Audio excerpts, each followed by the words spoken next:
Selamat datang kembali. Hari ini kita bakal dalamin satu cerita yang lumayan pelik ya, dari Uruguay. Ya, ini soal Alberto Hill. Betul, dia ini pakar keamanan siber, Ya. sangat dihormati di sana, tapi malah jadi orang pertama di Uruguay yang dipenjara karena tuduhan meretas dan memeras. Dan dia sampai sekarang menyangkal keras ya tuduhan itu. Iya, menyangkal keras. Nah, sumber kita kali ini cukup mendalam nih. Kita pakai transkrip wawancara langsung dengan Alberto dari podcast Darknet Diaries. Oh, wawancara langsung ya? Berarti dari sudut pandang dia banget ini. Iya, plus kita juga lihat dokumen-dokumen kasusnya. Jadi, misi kita bareng Anda hari ini, kita coba bongkar lapis demi lapis cerita ini. Kita lihat gimana sih seorang ahli kayak dia bisa sampai terjerat kasus begini. Betul, apa aja buktinya? Terus pembelaan Alberto gimana? Dan yang lebih penting, ini ngasih pertanyaan apa aja sih soal sistem peradilan dan dunia siber itu sendiri. Oke, menarik. Mari kita mulai. Oke, jadi cerita ini mulai di Februari 2017. Ada satu penyedia layanan kesehatan besar di Montevideo, ibu kota Uruguay, kena retas. Diretas ya? Lewat mana itu? Lewat website mereka. Jadi jaringan klinik dan fasilitas kesehatan mereka itu disusupi dari situ. Website sering jadi pintu masuk memang. Peretasnya ini berhasil akses database. Wah, banyak banget data pasien yang dicuri. Data pasien itu sensitif banget loh. Iya, seminggu kemudian, muncul email pemerasan. Isinya ancaman, data pasien HIV dan kanker bakal disebar kalau kebusan 15 Bitcoin nggak dibayar. Wow, 15 Bitcoin. Itu besar ya waktu itu? Dan ada tambahan lagi. Kalau telat sehari, harga naik 5 Bitcoin. Tekanan banget itu. Terus dibayar nggak tebusannya? Nah, ini infonya agak simpang siur. Ada berita bilang iya, dibayar, tapi sumber lain bilang emailnya itu aneh, nggak nyantumin alamat Bitcoin buat transfer. Aneh juga ya.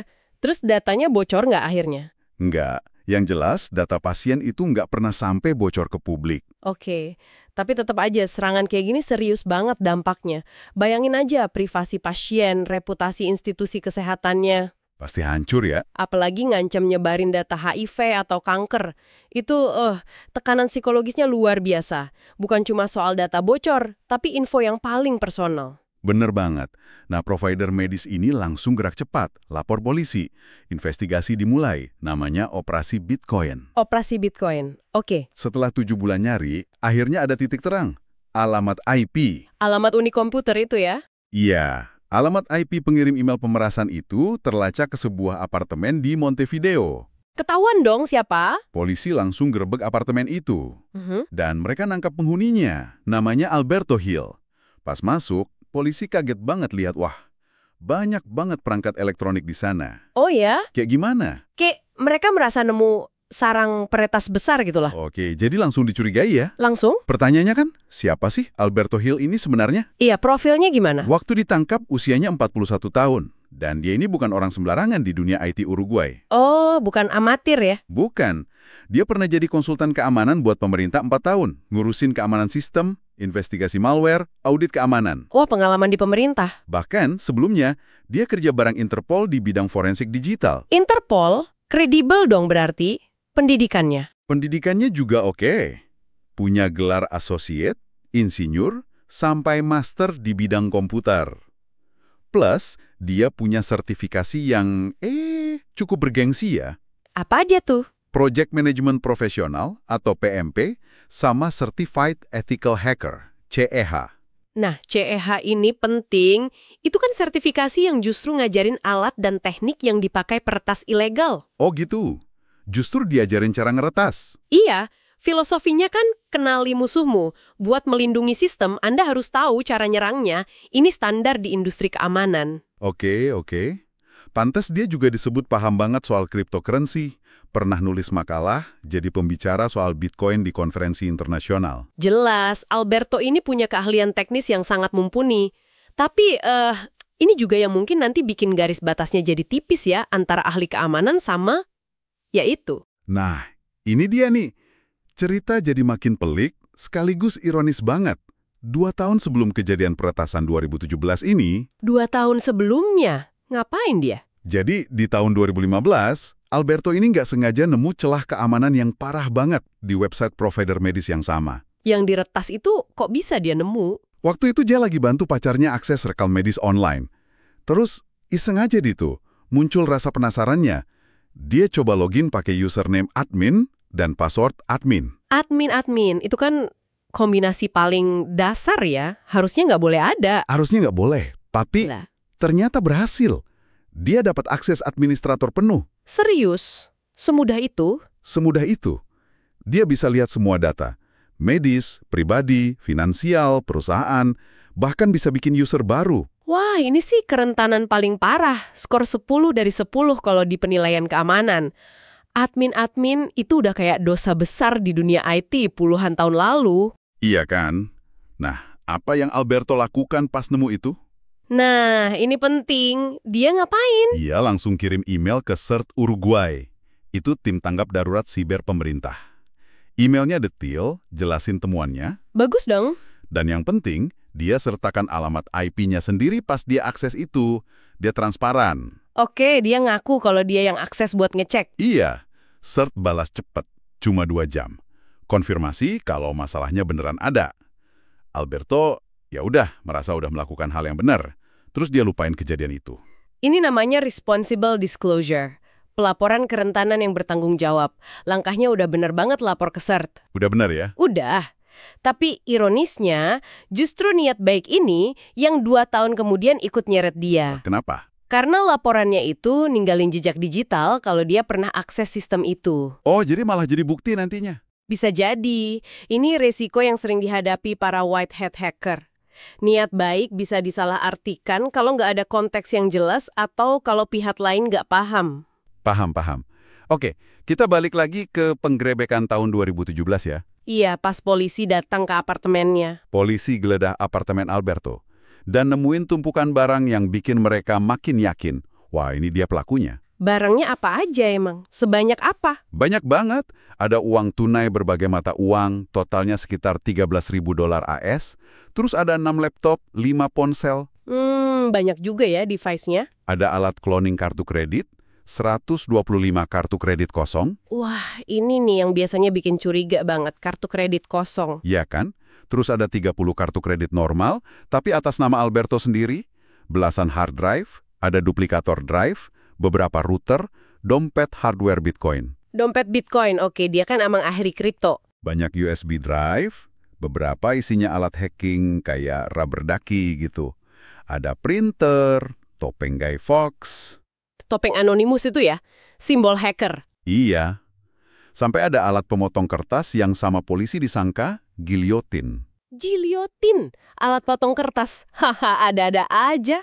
Terus di laptopnya juga ditemuin software-software buat hacking. Oke, coba kita bayangin dari kacamata polisi yang mungkin nggak terlalu paham teknis ya. Lihat tumpukan barang kayak gini.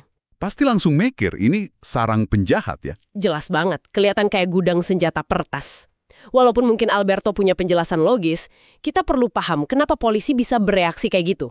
Ini nunjukin adanya gap pemahaman yang bisa fatal akibatnya. Bener. Nah, Alberto sendiri coba jelasin satu-satu barang itu. Menurut dia, semua itu wajar buat seorang peneliti keamanan. Oke, coba kita dengar penjelasannya. Misalnya, hard drive yang banyak itu katanya dia beli yang rusak murah di eBay buat riset pemulihan data. Dia lagi nulis paper malah soal itu. Riset pemulihan data ya, oke, masuk akal buat orang teknis. Terus, laptop dan ponsel lama. Itu katanya buat eksperimen OS sama aplikasi aja, nggak dibuang.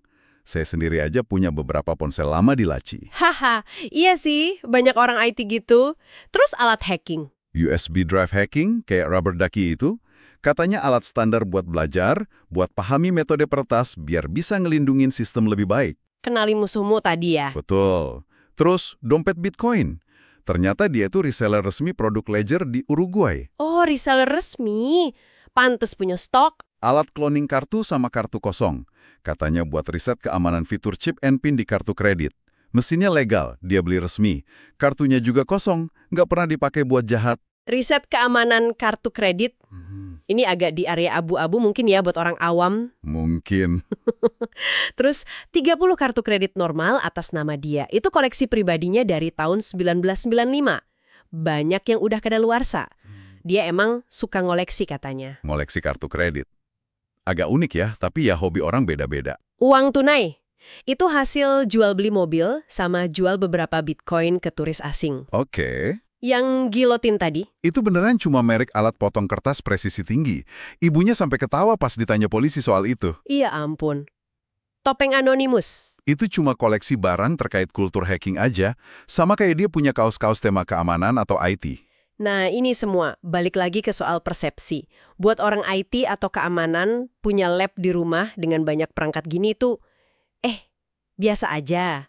Riset, eksperimen. Iya, Tapi buat orang awam atau aparat penegak hukum yang nggak punya latar belakang teknis mendalam, koleksi ini gampang banget disalahartikan jadi persenjataan kriminal. Garis antara hobi, riset profesional, sama aktivitas ilegal jadi, kabur banget di mata yang nggak terlatih. bener banget. Nah, penggeledahan ini kan berlangsung lama ya. Polisi makin yakin mereka nemu pelaku, sementara Alberto makin frustrasi jelasinnya. Situasi makin tegang sampai akhirnya datang seorang polisi senior. Ada apa dengan polisi senior ini? Dia narik Alberto ke samping, terus ngasih ultimatum. Ultimatum gimana? Intinya, ngaku aja udah ngirim email pemberasan itu. Atau, polisi bakal geledah juga rumah ibunya dan rumah pacarnya, dengan segala tekanan psikologis yang pasti terjadi kalau penggeledahan itu dilakukan. Waduh, ini tekanan berat banget bawa-bawa keluarga. Alberto jadi dilema berat.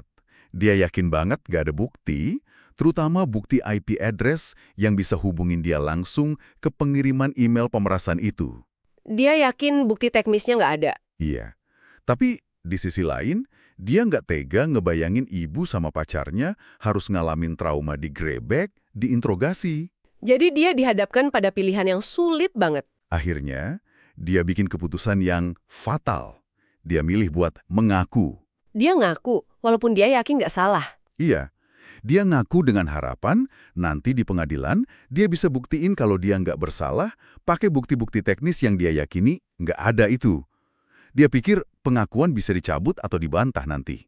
Oh, itu perhitungan yang berisiko banget. Dan ironisnya lagi, beberapa menit setelah dia ngaku, pacarnya malah tetap dibawa polisi ke apartemen itu dan ikut ditahan semalaman. Alberto merasa malu banget dan merasa pengorbanannya sia-sia. Menghasilkan pengakuan palsu. Jadi orang bisa ngaku padahal nggak ngelakuin. Bisa banget demi menghentikan tekanan pada diri sendiri atau melindungi orang yang mereka cintai. Keputusan Alberto ini meskipun mungkin didasari niat baik buat ngelindungin keluarganya, akhirnya jadi senjata makan tuan yang sangat merugikannya di pengadilan. Kebayang sih. Nah, masuk ke proses pengadilan, ini jadi mimpi buruk berikutnya buat Alberto. Kenapa lagi? Dia susah payah jelasin konsep-konsep teknis dasar, kayak apa itu alamat IP, gimana cara kerja virus komputer, fungsi alat-alat keamanan yang dia punya, Ke siapa dia jelasin? ke hakim dan jaksa. Tapi kelihatannya mereka, kurang paham atau awam banget soal teknologi, jadi penjelasannya kayak nggak nyampe gitu. Nah, ini masalah besar kalau sistem peradilannya belum siap sama kasus teknologi tinggi. Ada satu momen, jaksa nanya soal file virus yang ada di salah satu flash disknya. Terus nanya juga soal alat namanya USB killer. USB killer, itu alat yang bisa ngerusak port USB ya? Iya, yang justru waktu penggeledahan, itu Alberto sempat ngingetin polisi buat hati-hati sama alat itu. Nah, ditanya di pengadilan, Alberto merasa kayaknya percuma deh jelasin konteksnya. Konteksnya kalau profesional keamanan emang sering main sama virus atau alat destruktif di lingkungan terkontrol buat riset gitu ya? Betul. Jadi dia cuma jawab singkat aja. Tapi jawaban singkat itu malah bikin dia makin kelihatan bersalah di mata hakim dan jaksa. Serba salah jadinya ya? Banget. Jadi dengan tumpukan barang bukti yang kelihatan mencurigakan itu, plus pengakuannya di awal, meskipun kita tahu tadi ada tekanan, akhirnya Divonis bersalah. Iya. Alberto divonis bersalah atas tuduhan pemerasan dan akses ilegal ke informasi rahasia. Hukumannya penjara bertahun-tahun. Dia bilang dunianya serasa runtuh saat itu. kasus ini bener-bener nunjukin tantangan besar buat sistem peradilan dalam nangani kejahatan cyber ya. Kurangnya pemahaman teknis dari pihak penegak hukum dan pengadilan itu bisa fatal banget akibatnya. Jadi kayak narasi yang dibangun dari barang bukti fisik Yang interpretasinya bisa macam-macam, sama pengakuan awal, yang mungkin nggak valid karena tekanan. itu bisa mengalahkan fakta teknis yang sebenarnya mungkin beda. Ini problem serius. Setuju. Nah, pas berita penangkapan Alberto ini keluar, langsung jadi sensasi media di Uruguay. Polisi pamerin barang-barang sitaan itu, wah kayak habis nangkep penjahat kelas kakap. Dibesar-besarin ya. Jadi pas Alberto masuk penjara, reputasi dia sebagai peretas hebat itu udah nyebar duluan di antara napi lain. Ada yang sampai nganggap dia pahlawan gitu. Wah, dunia penjara memang beda ya. Dia ditempatin di blok yang isinya napi kasus kekerasan, narkoba, kejahatan seksual.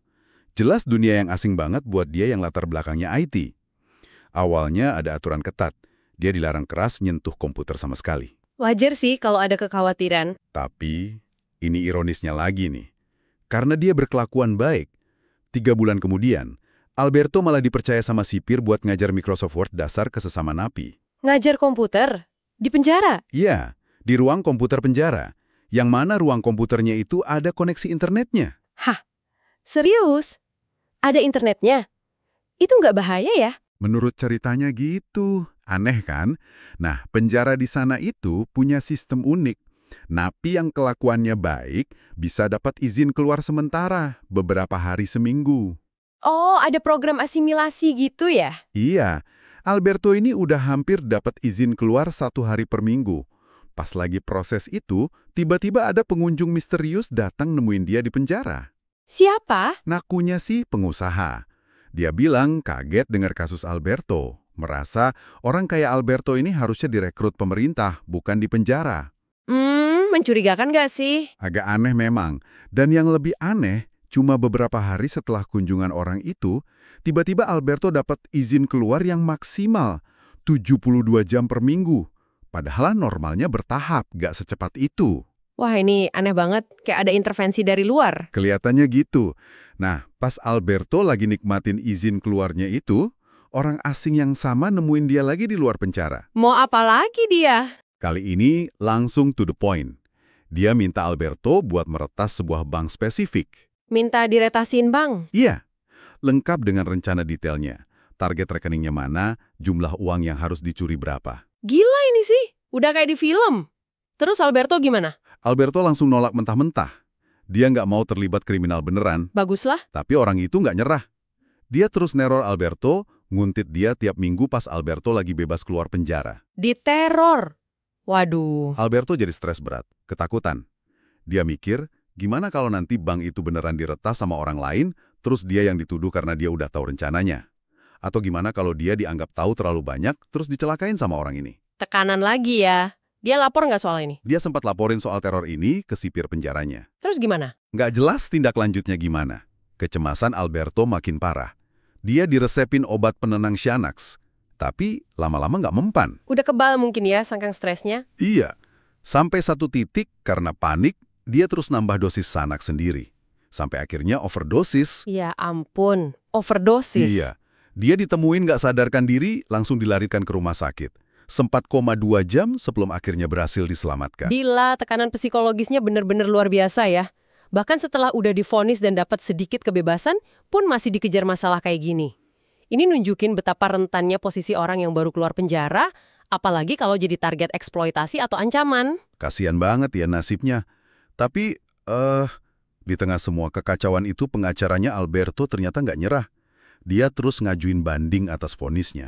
Masih ada harapan berarti? Iya, 2 kali bandingnya ditolak. Tapi di upaya yang ketiga, akhirnya ada kabar baik.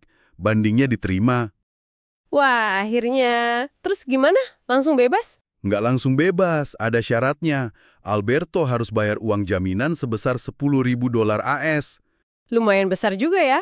Ibunya bantu kumpulin dana, akhirnya jaminan bisa dibayar. Dan setelah total 9 bulan mendekam di penjara, Alberto Hill akhirnya bisa menghirup udara bebas.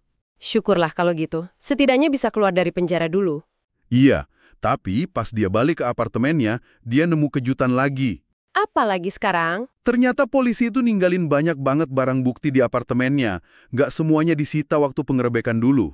Ditinggalin? Barang bukti kok ditinggal? Apa aja yang ditinggal? Ada 29 harddisk, 3 laptop, 3 ponsel, sejumlah uang tunai, bahkan kartu kredit kosong yang dulu katanya mencurigakan itu juga ada yang ditinggal. Buat dia, ini kayak bukti akhir betapa nggak profesionalnya investigasi polisi. Udah nggak semua barang disita, yang disita pun dia curiga nggak dianalisis dengan benar. Maksudnya nggak dianalisis bener gimana? Dia curiga, misalnya laptopnya itu langsung dinyalain sama polisi, bukan di-cloning dulu datanya, pakai prosedur forensik digital yang benar. Kalau langsung dinyalain kan bisa merusak atau mengubah data. Itu kesalahan fatal. Oh ya, bener. Forensik digital kan prosedurnya ketat banget. Harus di-image dulu drive-nya. Betul. Jadi ini bikin Alberto makin bertanya-tanya. Ini investigasinya beneran serius mau cari kebenaran? Atau jangan-jangan cuma kayak pertunjukan aja buat media? Penanganan barang bukti digital yang serampangan kayak gini jelas merusak integritas kasus ya. Kalau prosedur dasar forensik aja nggak diikuti, gimana kita bisa percaya sama kesimpulan yang diambil dari bukti itu? Ini menimbulkan pertanyaan serius soal kompetensi tim investigasinya. Iya, setuju banget. Terus, gimana kabar hubungan Alberto sama pacarnya setelah semua ini? Oh iya, pacarnya kan sempat ditahan juga ya semalam. Iya, dia akhirnya dibebaskan karena nggak ada bukti dia terlibat. Tapi pengalaman ditahan dan diinterogasi dengan kasar itu Pasti trauma ya. trauma banget. Katanya polisi sempat bohong ke dia, bilang kalau Alberto nyalahin dia lah, ngancam kerjaannya lah. Itu ninggalin luka mendalam banget. Dia sampai mimpi buruk terus-terusan, harus bergantung sama obat penenang. Kasian banget. Pasti berat buat dia. Berat banget. Sampai akhirnya pengalaman buruk ini menghancurkan hubungan mereka. Setelah 8 tahun pacaran, si pacar terpaksa ninggalin Alberto. Dia bilang butuh waktu buat nyembuhin lukanya sendiri. Sedih banget ya akhirnya, dampaknya kemana-mana. Kemana-mana. Nah, hidup Alberto sendiri setelah bebas dari penjara itu jelas sulit. Kebanyakan peralatannya, uangnya, bahkan token autentikasi 2 faktor. Token buat login akun-akun penting itu? Iya, itu masih ditahan polisi. Jadi dia nggak bisa akses banyak akun penting miliknya. Susah banget pasti buat mulai lagi. Kebayang sih susahnya. Terus dia kerja apa dong? Reputasinya kan udah... Nah, ini ada sisi terang yang ironis lagi. Justru, statusnya sebagai peretas terpidana itu malah menarik minat beberapa perusahaan keamanan cyber besar. Loh kok bisa? Mungkin mereka lihat skillnya kali ya. Dia dapat tawaran kerja buat posisi penetration testing. Skill meretasnya malah kepake buat kerjaan legal sekarang. Wow, ini plot twist juga ya.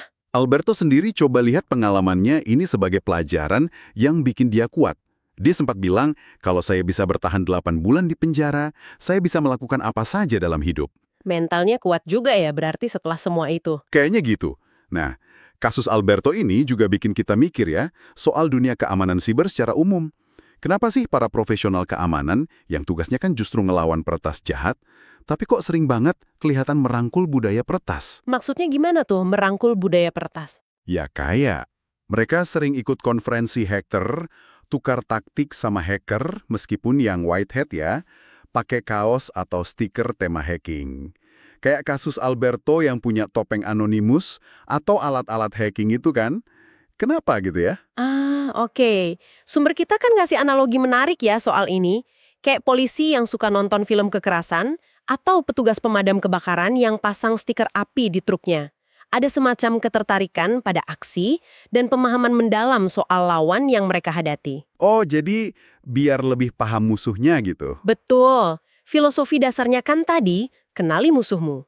Supaya bisa efektif ngelawan black hat hacker, para white hat atau profesional keamanan ini harus paham cara pikir mereka, alat yang mereka pakai, teknik mereka. Harus bisa berpikir seperti peretas, tapi secara etis tentunya. Jadi harus bisa jadi peretas etis gitu ya? Iya, kutipan dari Ric Flair sampai Mr. Robot di sumber kita kan intinya ke sana semua. Nah, konsekuensinya apa? Garis antara peretas jahat dan profesional keamanan baik ini jadi kelihatan tipis dan abu-abu banget, terutama di mata orang luar atau sistem hukum yang kurang paham konteks teknisnya. Kayak kasus Alberto ini ya? Persis. Kasus Alberto ini contoh tragis gimana penampilan luar, stiker, kaos, koleksi alat riset, dan prasangka itu bisa mengalahkan fakta teknis yang sebenarnya. Padahal kan orang seharusnya dihukum karena perbuatannya, bukan karena penampilannya atau alat kerja yang dia miliki untuk profesinya. Setuju? Ini pelajaran penting banget. Banget. Nah, ngomong-ngomong soal pelajaran, pengalaman pahit ini benar-benar mengubah cara pandang Alberto secara fundamental. Katanya, baru-baru ini dia nemu lagi 2 celah keamanan kritis di sistem yang berbeda. Nemuin lagi. Terus dia laporin nggak kali ini? Nah, ini dia bedanya. Kali ini, apa yang dia lakukan beda banget sama tahun 2015.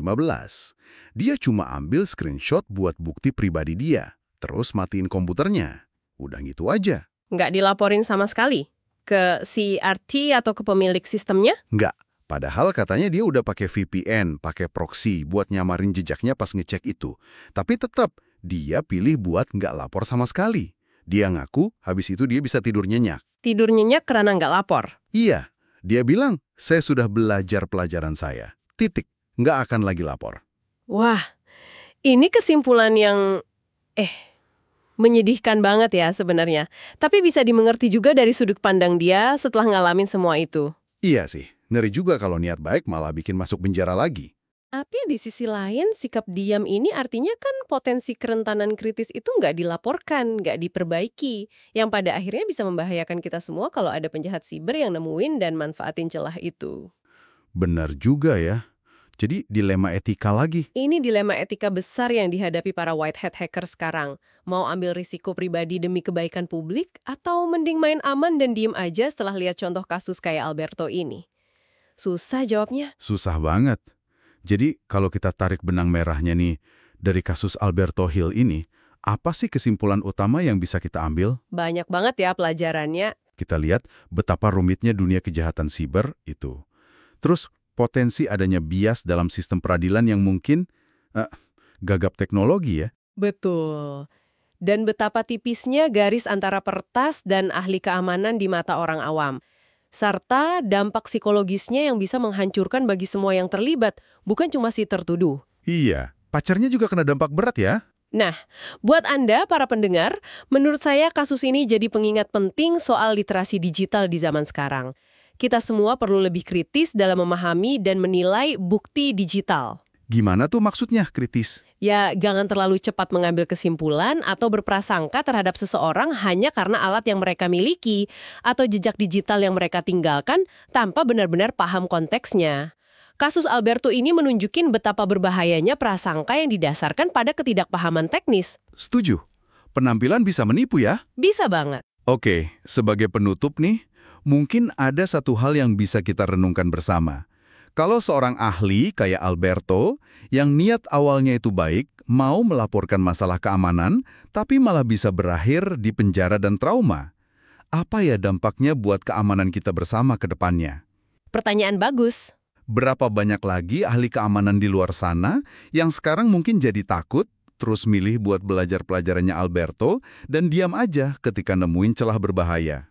Itu yang kita khawatirkan ya, kalau para penjaga ini malah jadi takut buat melapor. Dan apa yang perlu diubah dari sistem hukum kita supaya bisa lebih adil dan efektif dalam menangani kejahatan siber yang makin canggih ini, tanpa mengorbankan orang yang mungkin nggak bersalah cuma karena kurangnya pemahaman teknis di pihak aparat atau pengadilan. Ini PR besar buat banyak negara, termasuk mungkin di Indonesia juga ya. Iya, Alberto sendiri kabarnya sekarang lagi berupaya mendorong perubahan legislasi di Uruguay supaya kasus kayak dia nggak terulang lagi. Dia juga lagi nulis buku tentang pengalamannya. Wah, semoga usahanya berhasil ya, biar ada perbaikan sistem. Semoga. Jadi ini sebuah cerita yang belum benar-benar selesai ya. Masih banyak yang bisa kita pelajari dan pikirkan dari kasus Alberto Hill ini.